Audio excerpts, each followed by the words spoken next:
The next presentation is an individual story of Mr. Dion Jensen. Dion is an international author, speaker and trainer with expertise in mental health, leadership and management. Dion has served in the New Zealand Army in the 1st Battalion, and Dion has spearheaded a national mental health solution for frontline staff. Kia ora, Dion. Welcome.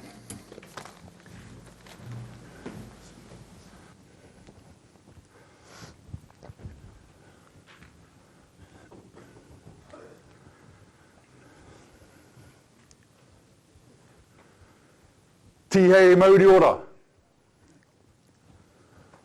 Ko reo pehu te maunga, ko hautapu te awa, ko Ngāti Tūmatauenga te iwi.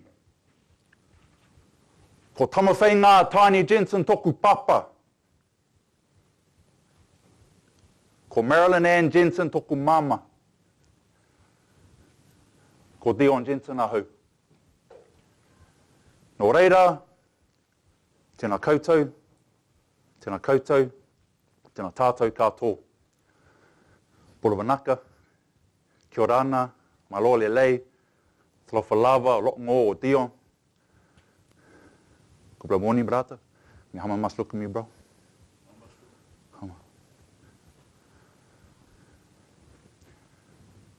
Who are we? Who are we inside this uniform? Or are we the uniform?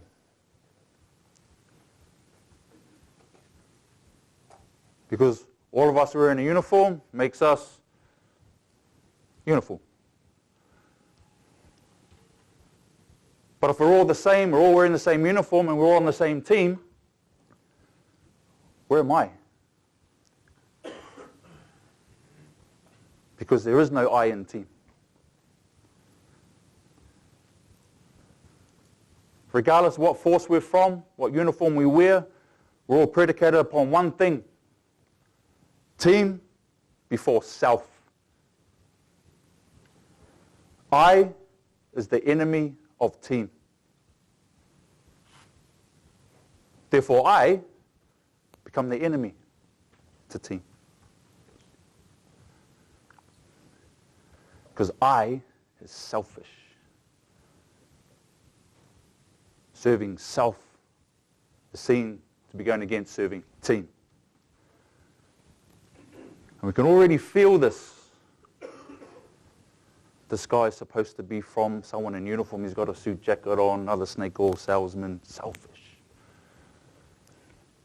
Written books on mental health. We've got a mental health conference. That's why he's speaking. No longer one of us. Selfish is a sin in uniform. And you all know it when you hop on every aeroplane and you get that safety brief. You know the bit with the oxygen masks. Where's the Air Force? Kia ora, Air Force.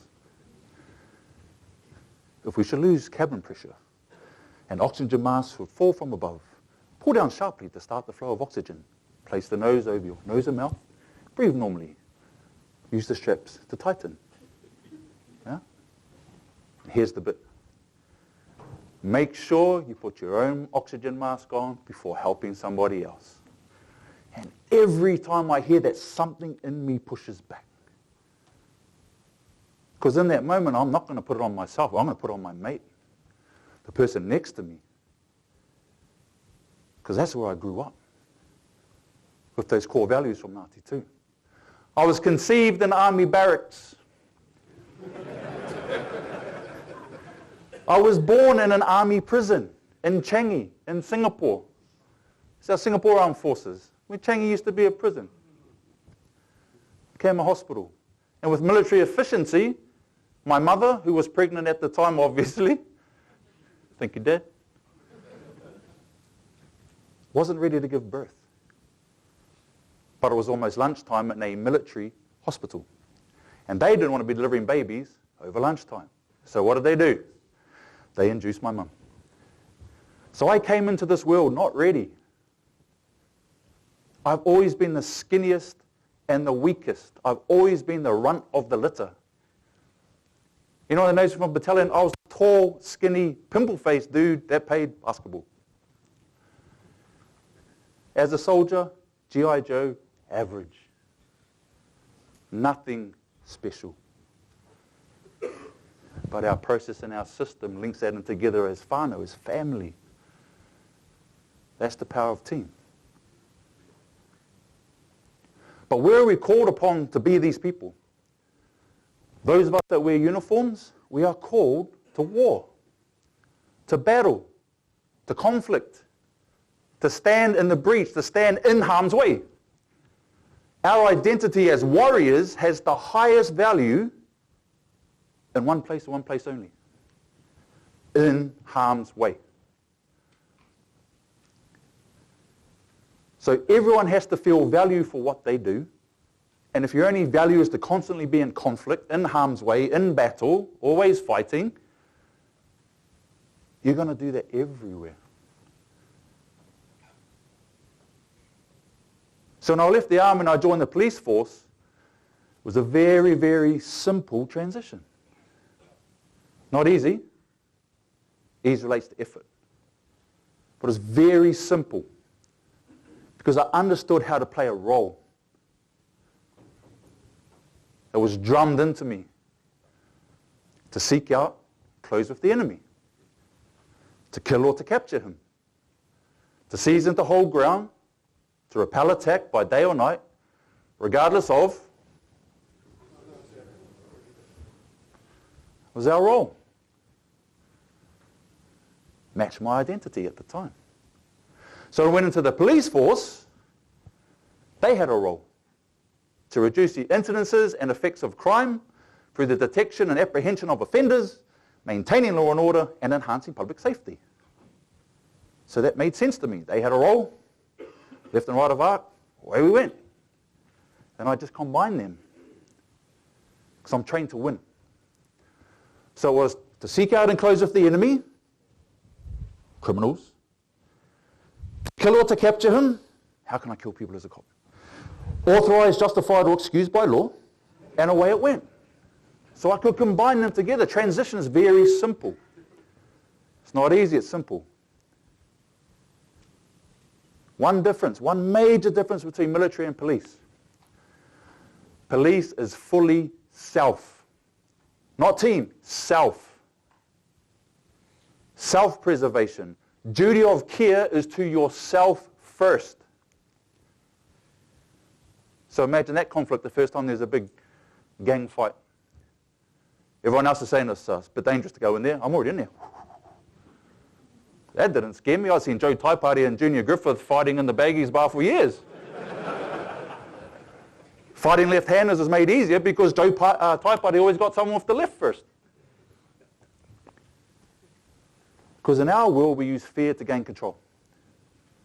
Do this or else. Do this or there's a punishment. Fear for control.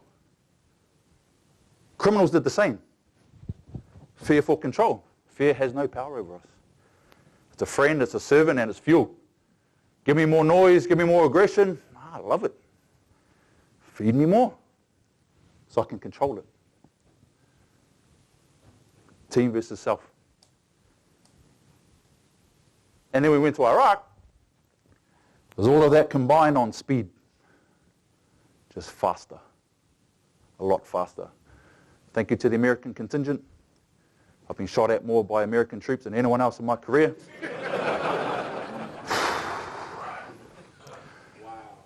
Wow. That's what we said. 50 cals on interlocking arcs. Forward sentry at the 100-meter sign. But that's where I rolled with guys in our teams and shoulder to shoulder with Delta and SEALs and Rangers. I stood there in Baghdad. IDF is coming in, tracer in the sky, and a female US medic stood up and sang the Star Spangled Banner. And the US troops were telling me where that song came from. When I found and I heard the history of the Star Spangled Banner and Americans holding that flag up while IDF's coming in, and I'm sitting in Baghdad, IDF coming in, and an American servicewoman singing that song. That's what makes us the same. Willingness to serve and die for others. That's what we're trained to do. But it kills self. Because if your only value you get is for the identity of being a warrior and your purpose is to always be in conflict, what happens when you're no longer in uniform? What happens when you're no longer in conflict? You'll do one of a few things. One, you'll create conflict wherever you flippin' go. You want to disagree with someone on Facebook? Contact front! Get them! Yeah? In your marriages, in your relationships. Because all of this is just training.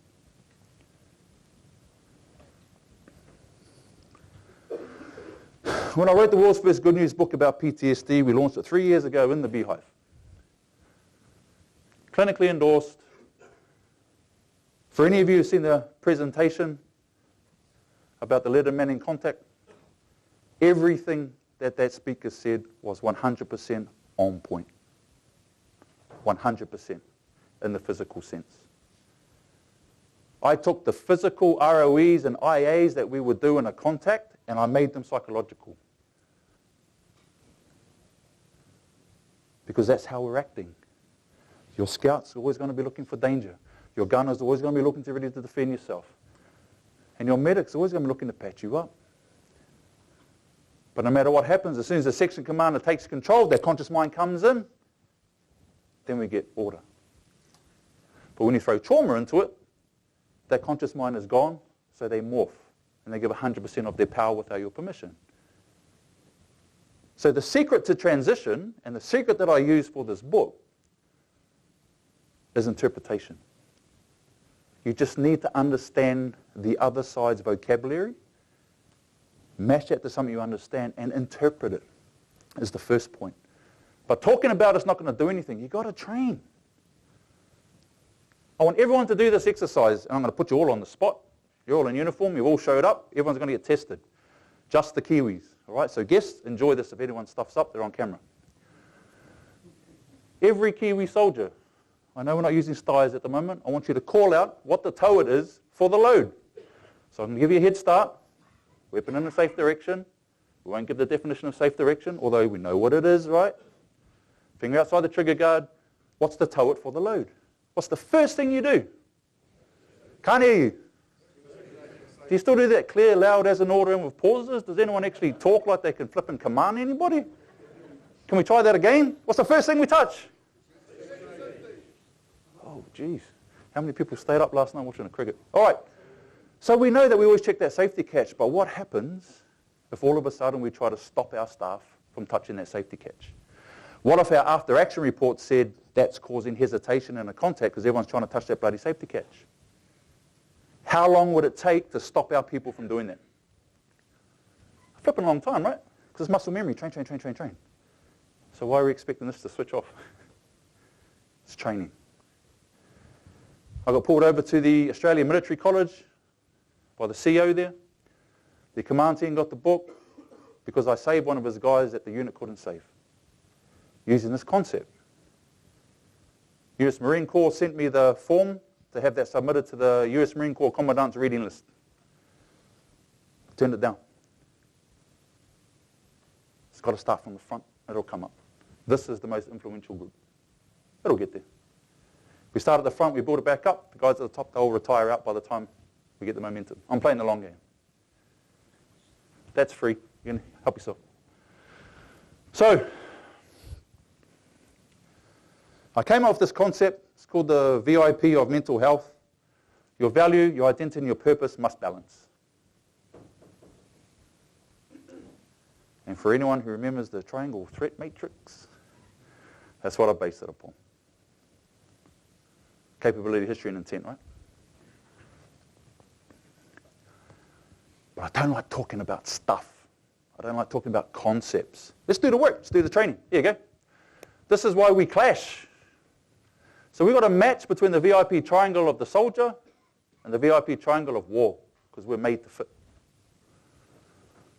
Take that across into the corporate world, and everywhere is a clash.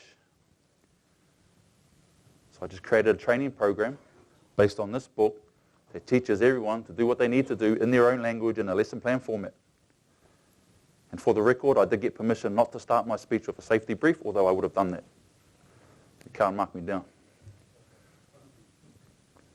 And so that's the book. Free again. Help yourself. And we'll get into the training.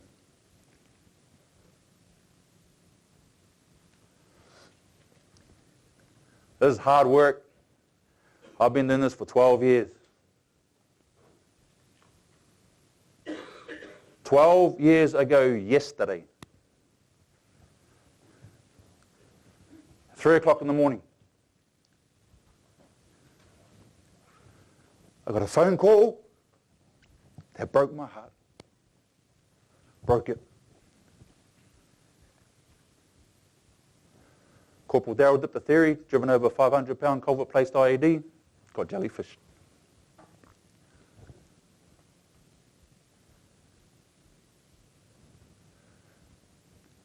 Left behind a 10-year-old daughter, Lyric, our little niece, and our sister, Desiree.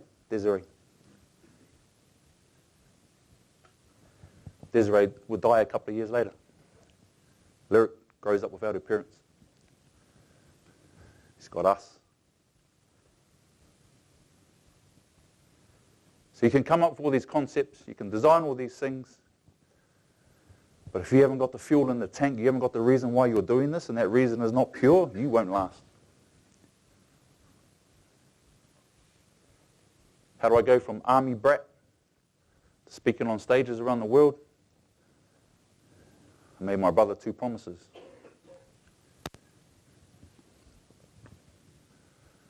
First promise, I'll look after your baby girl, man. His last night before he went back to Iraq, he snuck off. One of the boys called him and says, "Where are you going?" He goes, "I want to spend the last night with my baby girl." So it's me, my sister, it's my son, that's Lyric now, she's 21. Pepe, that's her baby. We look after her.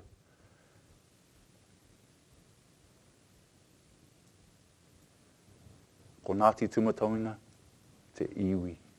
Not team, not unit, iwi. Our responsibility to our troops cannot stop when they leave, because you don't leave a family. The second promise I made him comes true right now, at this moment in front of you.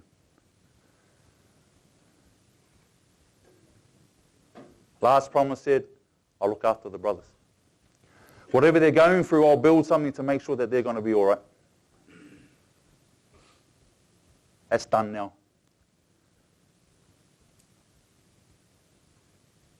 We have solutions to all the problems that people are still talking about, not interested in talking about it.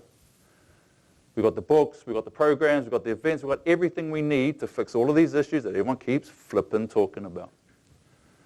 I was on stage here in Auckland with Mike King and the All Blacks manager at the Corporate Health and Wellness Summit. They're all over this stuff. Why? Because it affects engagement, productivity, and revenue. Because their VIP triangle is all about profit. And they hear this stuff and they can't get enough of it. So that's done. Chapter closed.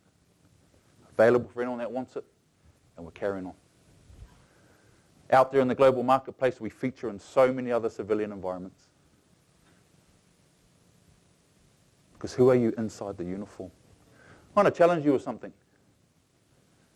In my experience, the person inside the uniform either adds or takes value away from that uniform.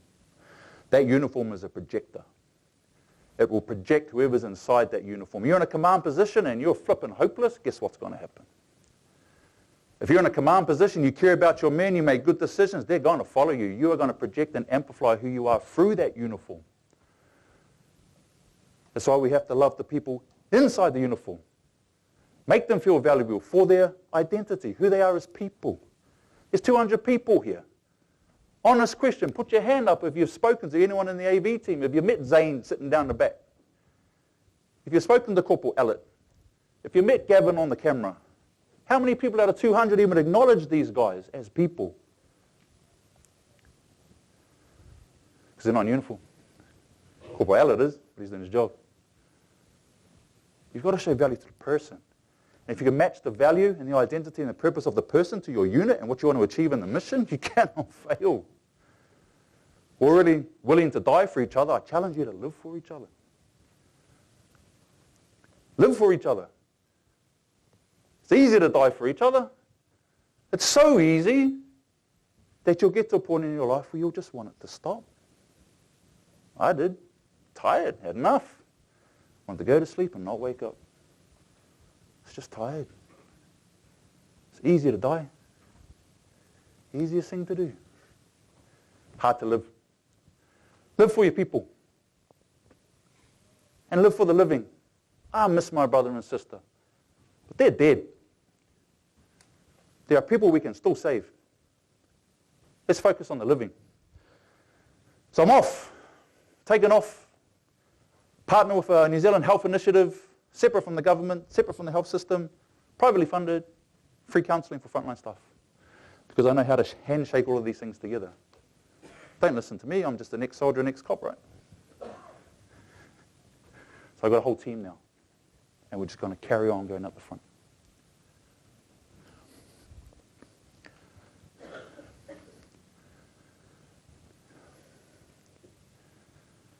If you want to succeed, if you want to win, if you want to achieve the mission, pick any word that you'd like to get what you want. You just have to know who you are, where you come from. And then it's going to take one thing, and one thing only, to make this happen. Talk about being down in the hole. Down here in New Zealand, we had a pretty famous guy down in a hole. Te Rau Paraha. In the bottom of that hole, not knowing if he's going to live or die. Used to be this warrior, this great chief. He's running for his life, getting chased by this other tribe. Jumps down to that kumara pit and he's hiding down there. Old lady squats over the top of him to hide him. He's down in that hole, not knowing if he's going to live or die. And yet we use kamate as the haka to challenge everything that we do as Kiwis. Because it's a direct challenge to death. But it's an acknowledgement that it started in the hole. How do we miss this as Kiwis? So it's the one thing that's going to have to happen for the New Zealand Defence Force and Defence Forces around the world to sort this out. Someone's got to stand up. Someone's got to lead. Call yourself a leader? Lead! Call yourself a commander? Command! Don't sit back. You know what the right thing is to do. Stand up and lead. And people will follow you. So I'm hoping there's still some warriors left in Ngāti too. I'm still here. I'm still standing. And I'll keep standing for our people. Tariki Whakarongo!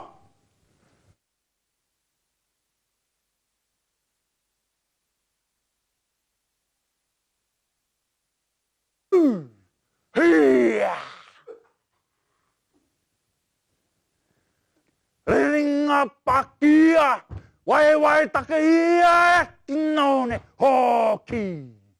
Ah, kino ne hoki. Ah, kamate, mate kora. Ah, kamate, mate kora. Ah, tenete tangata, huru nana itiki, whakawhiti tera. Kaupa, kaupa. Oh, pane compane fititera. Hey.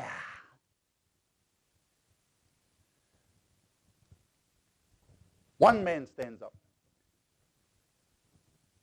Out of 200, one man stands up. All it takes is one person. I know who I am.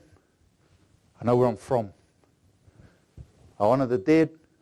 I fight for the living. Ko ruapehu te maunga. Ko hautapu te awa. Ko Ngāti tūmataungi te iwi. Ko Dion Jensen ahau. Thank you.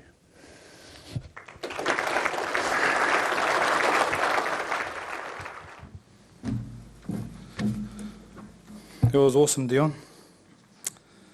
Thanks for speaking to us today. It was a lot of things, actually. You can tell your experience within what you do as a speaker, trainer, and an author, and someone who is passionate about others when it comes to health and mental health. It was much more intense and inspirational, honest and raw. And especially in our NCO forum, this is what we need to be. I just take a note as when Dion started up on the stage and he started talking about mental health, a lot of arms folded, a lot of legs were crossed. There's sort of a sign of where we're at the moment when it comes to this sort of issue that some of us have no idea how to deal with. It's an epidemic, and especially in New Zealand at the moment. And so it's given us some way of answering some things in ourselves and giving us some real good food for thought and passing it on and thinking of others. You have huge standing and huge mana and strength, and keep on doing what you're doing, and thanks for what you're doing. And I suppose for all of us, learning we can take away from all of this is don't ever be ashamed of telling your story, because you will inspire someone and you will inspire others. So mihi kia koe.